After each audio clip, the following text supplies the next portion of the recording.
The storm raged over the industrial park in Enfield, Connecticut, masking the sound of the approaching heavy-duty trucks.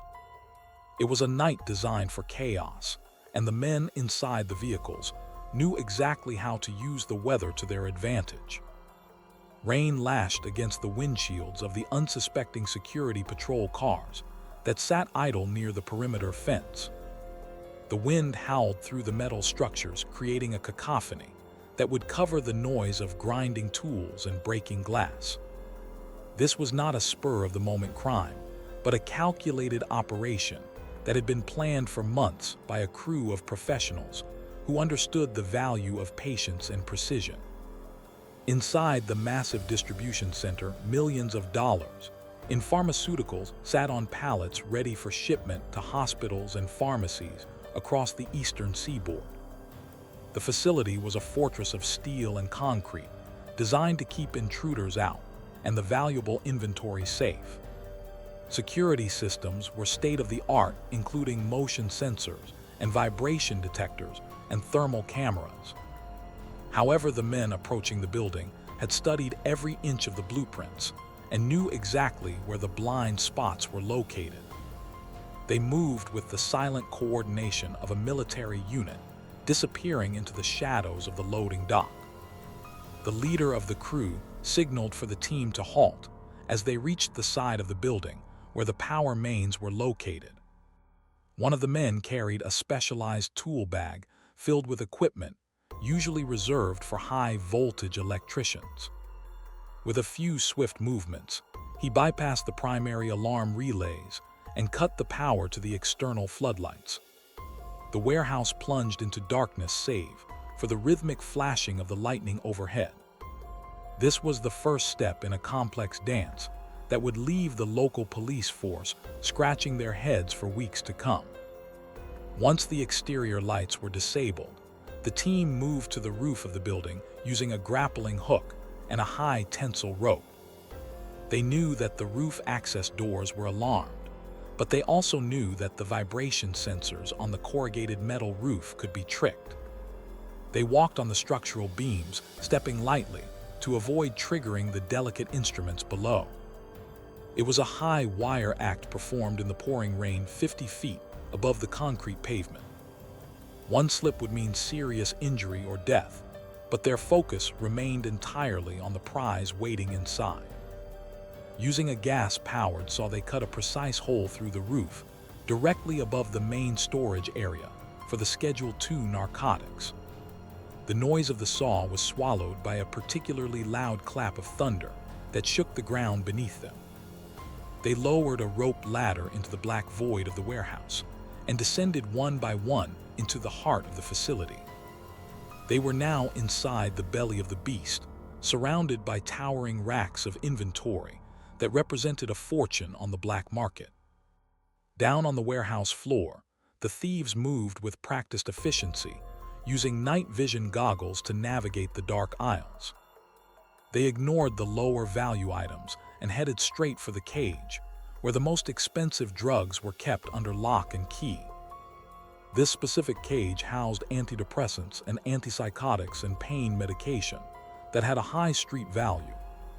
The lock on the cage was heavy-duty, but it was no match for the hydraulic bolt cutters they had brought along for this specific purpose. While the ground team loaded the pallets onto forklifts, another member of the crew worked on the loading bay doors from the inside. He disabled the magnetic contacts that would have alerted the remote security monitoring station. Once the system was neutralized, he rolled up the massive bay door just enough to allow the waiting tractor trailers to back in. The trucks reversed into the bay with their engines humming softly, and the loading process began immediately. For the next 2 hours, the crew loaded pallet after pallet into the back of the semi-trucks. They worked in silence, communicating only with hand signals and nods. The sheer volume of the theft was staggering, as they emptied entire rows of shelving. They were not just stealing a few boxes, they were taking enough inventory to supply a small country. The precision of their stacking meant they could maximize the cargo space and take as much as possible before the sun began to rise. As the first light of dawn threatened to break over the horizon, the trucks were fully loaded, and the doors were secured. The crew performed a final sweep of the area to ensure they had left no tools or personal items behind. They cleaned the floor where they had walked and wiped down the forklift controls to remove any potential fingerprints. They ascended the rope ladder back to the roof and pulled it up behind them, leaving the empty warehouse as silent as a tomb. The trucks rolled out of the industrial park, just as the morning shift security guard was pouring his first cup of coffee. They merged onto the interstate and disappeared into the flow of morning commuter traffic. To the outside world, they looked like legitimate delivery vehicles, transporting goods to market. But inside those trailers was a haul worth nearly $80 million, making it one of the largest warehouse heists in the history of the United States. Discovery of the crime did not happen until several hours later, when the warehouse manager arrived to open the facility. He noticed the water on the floor from the hole in the roof and the gaping emptiness of the secure cave. Panic set in immediately as he realized the magnitude of the loss. He called the local police, and within minutes the quiet industrial park was swarming with squad cars and detectives and forensic technicians. Detective Mark Reynolds was the lead investigator assigned to the case, and he arrived on the scene with a grim expression. He had seen warehouse break-ins before, but never anything on this scale. The level of sophistication was immediately apparent to him as he examined the cut roof and the bypassed alarm systems.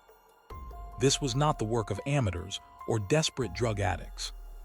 This was the work of a highly organized criminal enterprise. Reynolds walked through the empty aisles, trying to reconstruct the timeline of the night. He noted the lack of forced entry on the exterior doors and the precise nature of the roof cut. The thieves had known exactly where to go and what to take, which suggested they had inside information or had conducted extensive surveillance. He ordered his team to pull the security footage from the surrounding businesses, hoping to catch a glimpse of the getaway vehicles. The initial investigation hit a wall almost immediately, as the forensic team found very little physical evidence. The rain had washed away any tire tracks outside, and the thieves had been careful to wear gloves and cover their faces. The security cameras at the facility had been disabled, and the backup drives were missing.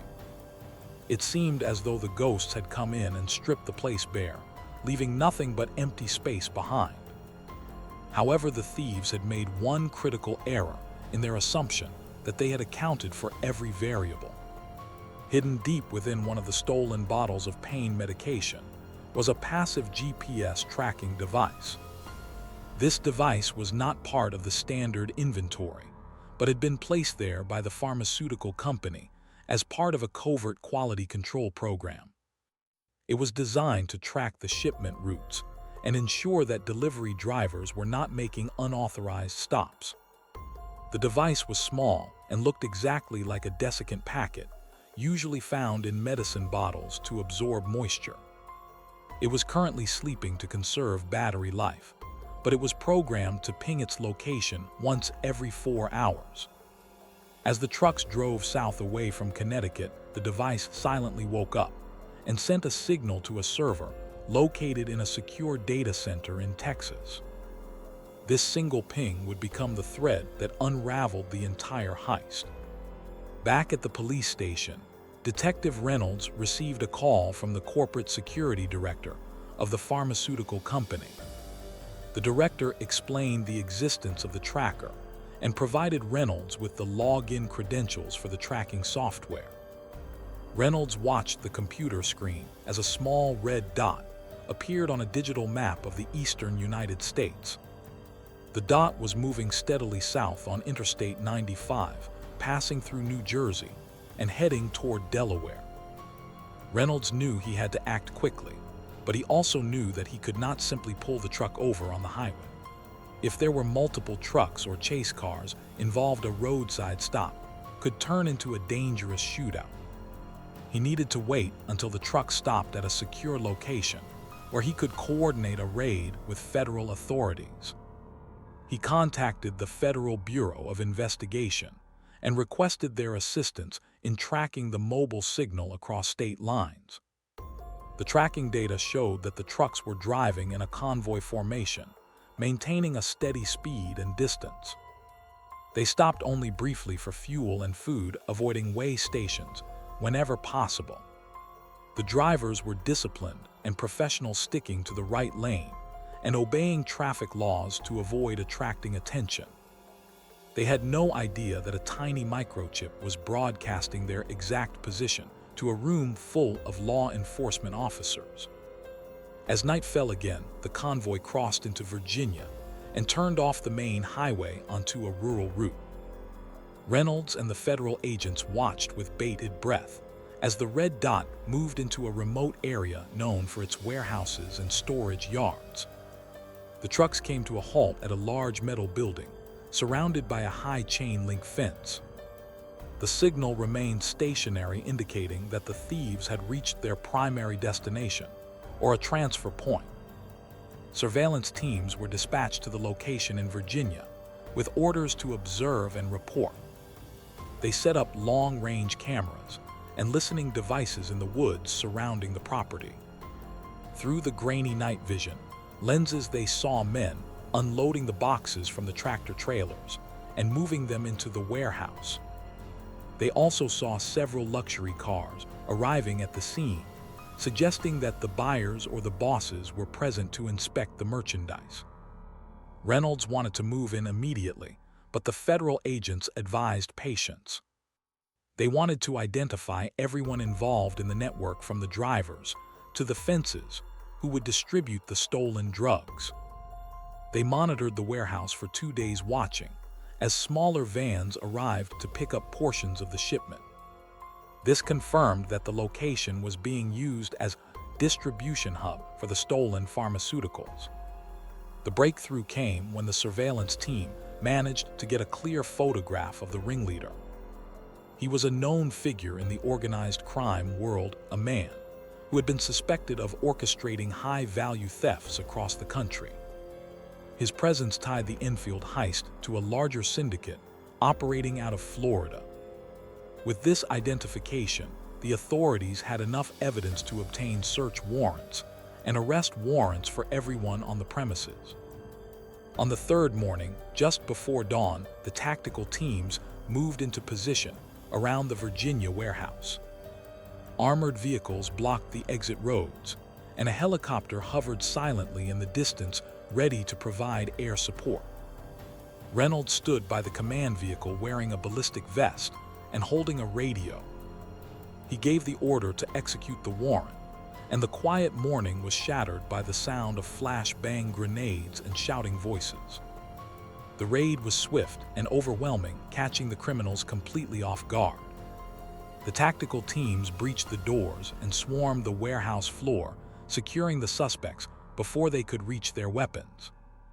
The ringleader was found in a back office counting stacks of cash and attempting to destroy documents in a shredder. He was tackled to the ground and handcuffed without a single shot being fired. Inside the warehouse, the police recovered nearly 90% of the stolen pharmaceuticals. The boxes were stacked high against the walls, still wrapped in the original plastic from the Enfield facility. The GPS tracker was found inside the bottle, just where the corporate security director said it would be.